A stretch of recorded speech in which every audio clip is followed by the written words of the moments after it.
날마다 주님과 함께 주일은 한국 루터란 아워에서 보내드리고 있습니다. 오늘 말씀의 중앙 루터교회 최주훈 목사입니다.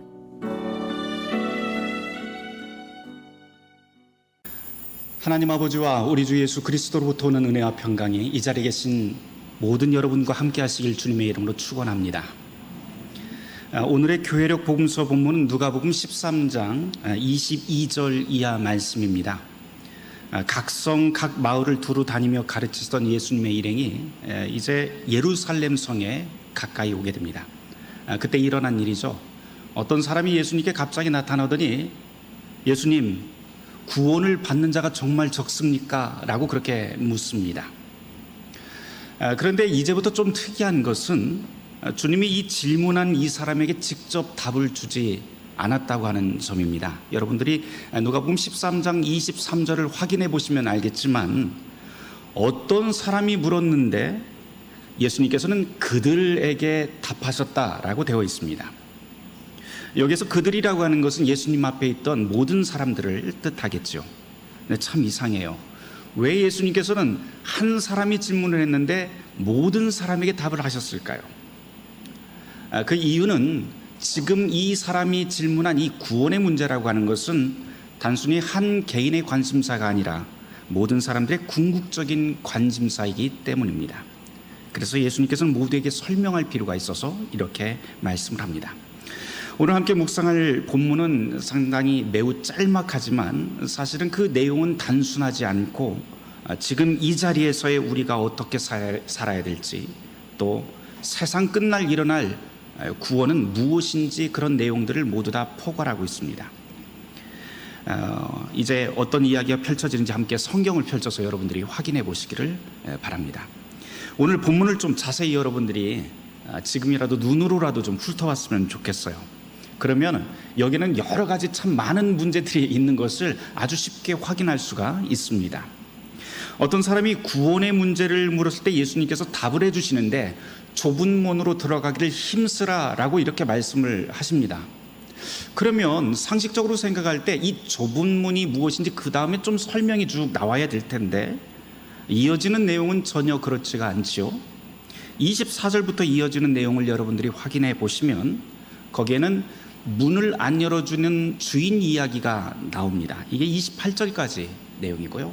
그 다음 29절, 30절 말씀에서는 먼저 된 자 나중되고 나중된 자 먼저 될 수도 있다라고 하는 그런 말씀을 해주십니다.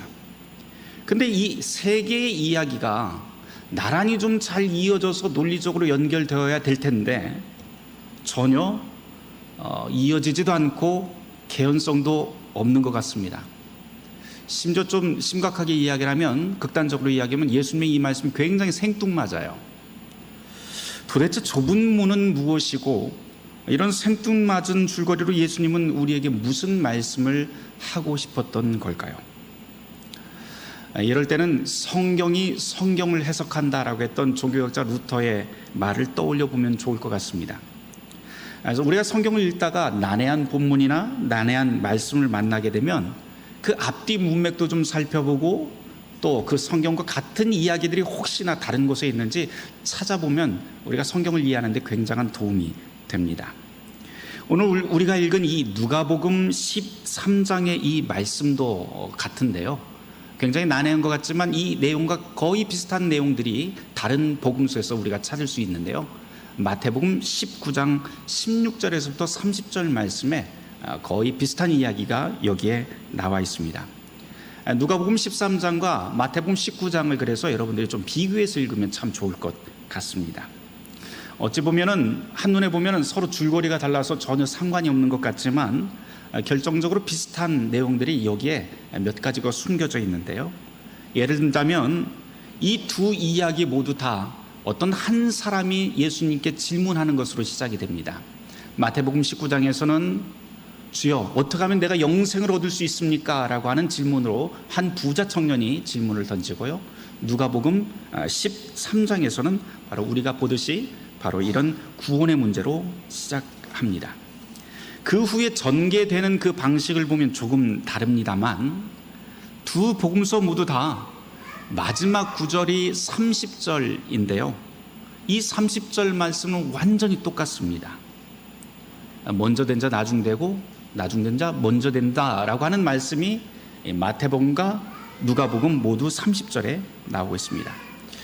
그렇게 보면 이 두 본문은 다 똑같은 하나의 사건을 두고 서로 다른 눈으로 쳐다보면서 기록한 본문이라고 볼 수가 있겠죠. 그래서 우리는 이 두 개의 복음서 본문을 서로 이렇게 보충하면서 읽어보는 것도 굉장히 도움이 될 것 같습니다. 여러분들이 이 둘을 다 읽어보시면 좀 특이한 것 하나를 발견하실 수 있어요. 그것은 뭐냐면 마태복음 19장을 읽어보면 우리가 잘 아는 속담 같은 이야기가 하나 나오는데요, 누가복음에는 없는 게 하나 나옵니다. 그게 뭐냐면 낙타와 바늘귀 이야기가 마태복음 19장 24절 말씀에 나옵니다. 우선 그 이야기부터 좀 해야겠어요. 예수님이 그런 말씀을 하시죠. 낙타가 바늘귀로 들어가는 게 부자가 천국 들어가는 것보다도 쉽다라고 말씀을 해주십니다. 그러니까 부자가 천국 들어가는 게 불가능하다가 아니고 낙타가 바늘귀로 들어가는 게 더 어렵다라고, 그게 더 쉽다라고 말씀을 해주십니다. 이 구절을 두고 굉장히 많은 다양한 해석들이 있어요. 가장 일반적인 해석은 부자가 천국 들어가는 게 어렵다라고 하는 말을 하기 위해서 예수님께서 좀 과장되게 설명을 하신 과장된 비유법이다라고 보는 것이고, 또 다른 해석은 원래 여기에 낙타라고 번역되어 있는 이 말이 사실은 오역된 건데 원래는 밧줄이라고 하는 카밀로스라고는 헬라어를 갖다가 옮기다가 한 사람이 잘못 적어서 철자 하나를 잘못 적어서 카밀로스를 카멜로스로 적는 바람에 밧줄이 뭐가 됐다? 낙타가 되었다, 이렇게 해석하는 분들도 있습니다. 다시 말해서 원래 성경은 부자가 천국 들어가기는 바늘구멍에 밧줄 넣기보다 어렵다라고 하는 뜻이 이렇게 변했다라고 하는 것입니다. 다양한 해석 가운데 가장 흥미로운 것은 이제부터 이야기인데요, 예수님이 낙타와 바늘귀를 말씀하실 때 이 바늘귀라고 하는 것은 우리가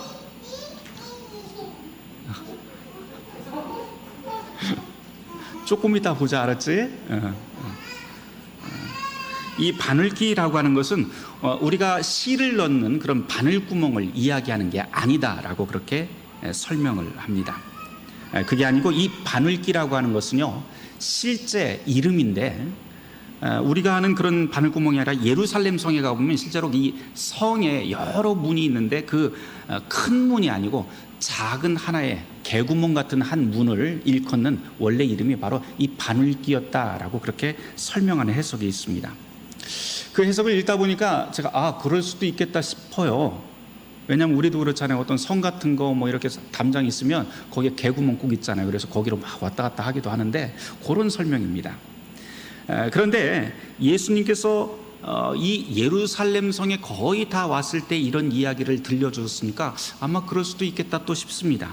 이 해석에 따르면 예루살렘 성이라고 하는 것은 도적이나 이방 군대의 침입을 막기 위해서 해가 지면 큰 대문들은 다 문을 닫아버려요. 그리고는 늦게라도 바깥에서 들어오는 주민이라든지 상인들을 위해서 작은 문 하나를 열어놓는데 그 크기가 평방 한 1m 정도의 아주 작은 문이라고 합니다. 그래서 이 문의 이름이 바로 바늘귀였다고 그렇게 설명합니다. 이 바늘귀라고 하는 이 문이 워낙 작다 보니까 평방 1m 정도 되니까 성인들이 그 안에 들어가려면 몸도 숙여야 되고 이렇게 되죠. 그래야 간신히 들어올 수 있는데, 이렇게 문을 만들어 놓은 이유는 밤이 되어서 혹시라도 적군이 쳐들어올까 봐, 또 말을 타고 들어오는 그 기마병들이 이 예루살렘 성에 들어오지 못하도록 일종의 안전장치로 그렇게 만들어놨다, 그런 설명을 합니다. 당시 시대상을 좀 생각을 해보면 늦은 밤에 성문이 닫혀 있을 때 멀리서 온 상인들이 올 수도 있잖아요. 그 상인들을 위해서도 이 문이 좀 필요하지 않았을까 좀 생각을 해봅니다. 상인이 오게 되면 그 당시에는 낙타에다가 짐을 실어서 움직이기 때문에 그 상인이 오면 일단 그 작은 문 옆에, 바늘귀라고 하는 문 옆에 검문하는 사람이 딱 지키고 섰다가 검문을 하는데요, 검문을 한 다음에 낙타에서 내리고 짐들도 다 내려야만 그 안으로 들어갈 수가 있게 되죠. 근데 낙타도 그 1m 안에는 못 들어가잖아요. 그래서 낙타가 들어가는 방법이 있는데 일단 낙타의 무릎을 꿇히고 그 다음에 네 다리를 꽁꽁 묶은 다음에 앞에서 끌어서 이렇게 1m 그 작은 문에 밀어서 소위 쑤셔 넣는 방법을 그렇게 했다고도 합니다. 근데 사실 이게 참 만만치 않았을 것 같아요. 그렇죠? 낙타가 거기 들어가려면 일단 무릎부터 꿇어야 되는데요. 이거 뭐 무릎 꿇고 들어가는 게 그 낙타가 가만히 있었을까요? 아마 난리도 그런 난리가 아니었을 것 같습니다만 어쨌든 제가 낙타를 안 키워봐서 잘 모르겠어요. 누구 말로는 이 낙타라고 하는 동물은 무릎을 꿇지 않는데요. 원래 태어나서부터 무릎을 꿇지 않는 동물 중에 하나가 이 낙타인데, 그러니까 누가 억지로 꿇는다고 해서 꿇는 것이 아니라고 합니다. 그러니까 이 좁은 문으로 낙타를 집어넣는 건 불가능하거나 아니면 진땀 빼는 일이 확실합니다. 그렇다고 해서 아예 방법이 없는 건 아닙니다. 일설에 의하면 옛날 상인들은 이 낙타를 좁은 문에 넣기 위해서 아주 어릴 때부터 무릎 꿇는 연습, 그리고 다리를 묶어서 이렇게 끌어당기는 그런 연습을 했다고 해요. 일종의 조기 교육이죠, 그렇죠? 조기 교육을 해서 이런 좁은 문을 통과하는 그런 연습을 했다고 합니다. 그러니까 훈련 없는 낙타는 절대로 무릎도 꿇지 않고, 훈련 없는 낙타는 그 좁은 문으로 들어갈 수 없는 것이죠. 자, 이제 다시 성경으로 좀 돌아가 보도록 하죠. 예수님께서 마태복음 19장에서 유대인들에게 이 바늘귀 이야기를 했을 때 거기 있던 사람들이 무엇을 떠올렸을까요? 그것은 만일 이 바늘귀라고 하는 분이 정말로 있었다고 한다면 예루살렘 성 구석에 있었던 그 작은 문을 떠올렸을 것이에요. 그런 다음에 이 작은 문에 들어가는 그 과정들, 굉장히 번거롭고 힘든 이 과정들도 함께 떠올리면서, 아 그래, 부자가 천국 들어가는 것은 그렇게 힘든 일이지 라고 그렇게 맞장구 치지 않았을까 싶습니다. 이게 바로 여기까지가 바늘귀는 실제 했던 작은 문이다 라고 하는 그런 해석입니다. 제가 앞서 이 세 가지 해석을 여러분들에게 소개를 했어요. 부자가 천국 들어가는 게 쉽지 않다라고 하는 말씀을 하려고 예수님께서 과장했다라고 하는 첫 번째 해석인데요. 그 첫 번째 해석 이외에 두 번째, 세 번째 해석은 사실 반론이 만만치 않습니다. 이 밧줄을 낙타로 오역했다라고 하는 주장은 고대 성경사본과 유대 랍비 문서들을 연구해 보면 예수님이 말씀하신 그 낙타 비유가 이미 그 당시 사람들이 다 사용하고 있었던 일반적인 속담이었다고 하는 게 밝혀졌고요. 심지어는 낙타 대신 코끼리라고 하는 그 단어가 쓰여지기도 했다고 합니다. 그래서 이게 오역됐다라고 하는 해석은 더 이상 통용되지가 않습니다. 문제는 세 번째 해석인데요. 바늘귀라고 하는 이 문이 실제로 존재했었다라고 하는 이런 주장은 사실은 아직까지 어떤 문헌을 찾아봐도 이 예루살렘 성에 그런 문이 있었다라고 하는 흔적을 찾아볼 수가 없다고 합니다. 간혹 이런 분들이 있어요. 내가 예루살렘 성지순례 갔다 왔는데 라고 하면서 말씀하시는 분들이 있어요. 거기 갔던 관광 여행 가이드가 여기가 그 바늘귀라고, 마태복음 19장에 나오는 바늘귀라고 이야기를 했는데, 목사님 무슨 이야기입니까? 라고 그렇게 말씀하시는 분들이 있습니다. 그런데 여러분, 그 여행 가이드들이 말하는 게 다 100% 옳은 진리는 아닙니다. 아직까지 확인되지 않은 거니까요. 그냥 믿거나 말거나 재미있는 이야기였구나 정도로 넘기시면 될 것 같습니다. 다시 돌아가죠. 우리의 관심은 오늘 교회력 복음서 본문인 누가복음 13장 좁은 문, 이것이 무엇이냐입니다. 제가 앞서서 마태복음 19장과 함께 비교해서 읽어보면 좋겠다라고 말씀을 드렸는데요. 그렇게 본다면 이 누가복음 13장에 나와 있는 이 좁은 문이라고 하는 것은 마태복음에서 어쩌면 바늘귀의 다른 이름일 수도 있겠다 싶습니다. 그것이 실제로 있든 없든 간에 큰 문제는 아닙니다. 왜냐하면 둘 다 그 의미는 똑같이 통하기 때문입니다. 예수님께서는 우리에게 좁은 문으로 들어가기를 힘써라 라고 말씀을 하십니다. 그 문으로 들어가는 게 낙타를 쑤셔 넣듯 번거롭고 어려워서 이런 말씀을 하는 게 아닙니다. 오히려 여기서는 좁은 문, 이 좁은 문의 반대말이 무엇인지 우리가 먼저 좀 생각을 해봐야 돼요. 좁은 문의 반대는 무엇이에요? 큰 문, 넓은 문입니다. 어린아이들도 다 아는 상식이죠. 그런데 이 큰 문, 이 1세기에 예수님께서 이 말씀을 하실 당시에 유대인들이 생각하는 큰 문은 도대체 어디 있고 좁은 문은 도대체 어디 있었을까요? 이게 바로 가장 큰 핵심적인 주제가 될 것 같습니다. 큰 문이라고 하는 것은 언제나 큰 대로를 가다가 맨 마지막에 나타나는 문입니다. 작은 문은 좁은 길을 가다가 나타나는 것이 좁은 문입니다. 1세기 예수님 당시로 생각해 보면 큰 대로가 나타나는 곳은 어디예요? 큰 대로가 뚫려서 맨 마지막에 나타나는 곳은 바로 대제국인 로마입니다. 황제의 나라, 문명의 나라, 권력의 나라, 그곳이 바로 큰 길을 천천히 걷다 보면 만나는 넓은 문, 즉 로마 제국으로 통하는 문이 바로 큰 문입니다. 그런데 예수님은 이 큰 문이 아니라 작은 길, 좁은 문, 바늘귀, 이곳을 들어가기를 힘쓰라라고 가르칩니다. 이 좁은 문은 제국의 반대편, 황제가 통치하는 나라가 아닌 하나님이 통치하는 나라입니다.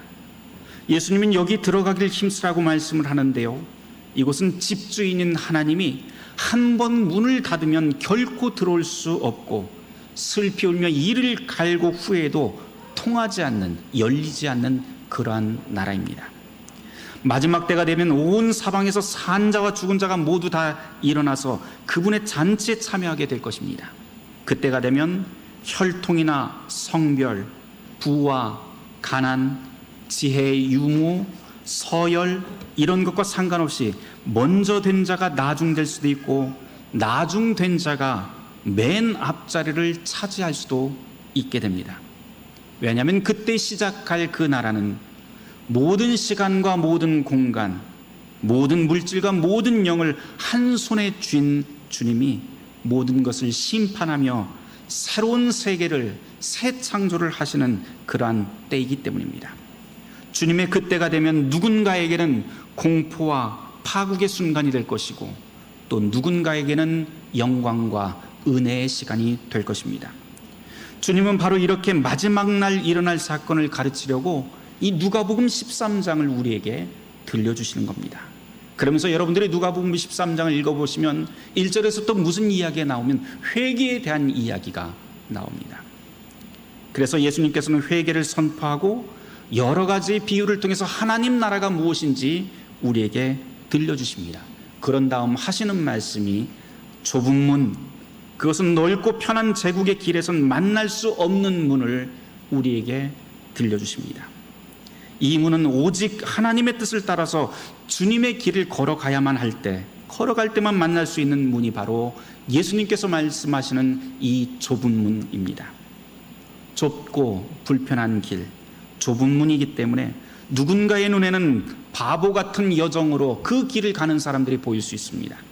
하지만 십자가의 눈, 하나님의 눈으로 본다면 이 좁은 길, 이 좁은 길은 참으로 복되고 영광스러운 그 나라로 들어가는 유일한 길로 보이게 됩니다.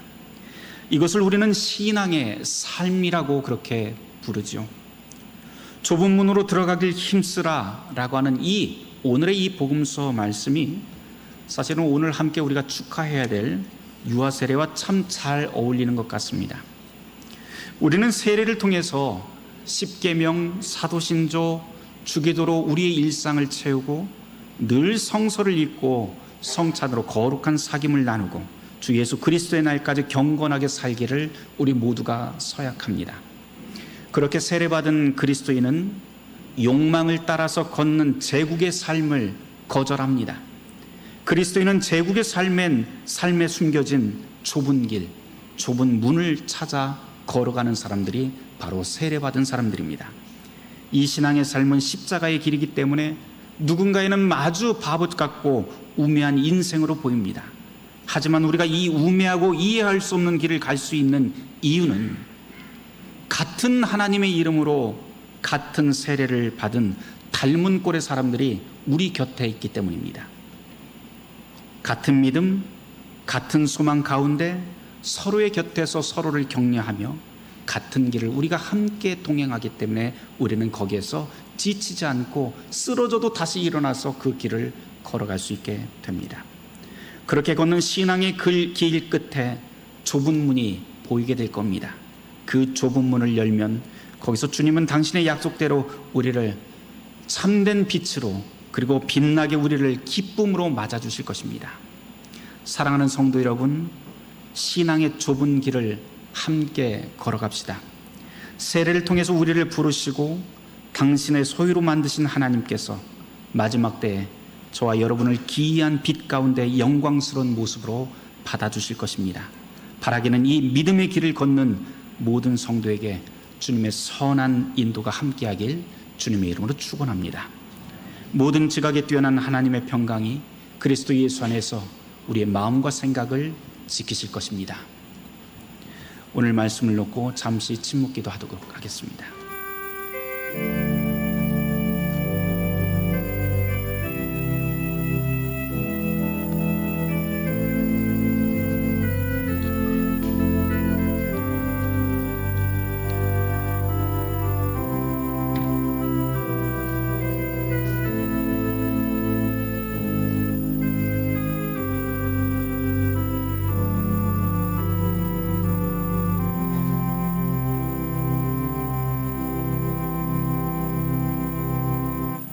주님, 세례를 통해 우리를 불러주셨사오니 우리가 걷는 이 길을 담담하게, 용기 있게, 인내하며 이 길을 걸어가게 하여 주시옵소서. 예수 그리스도 이름 받들어 기도드립니다. 아멘.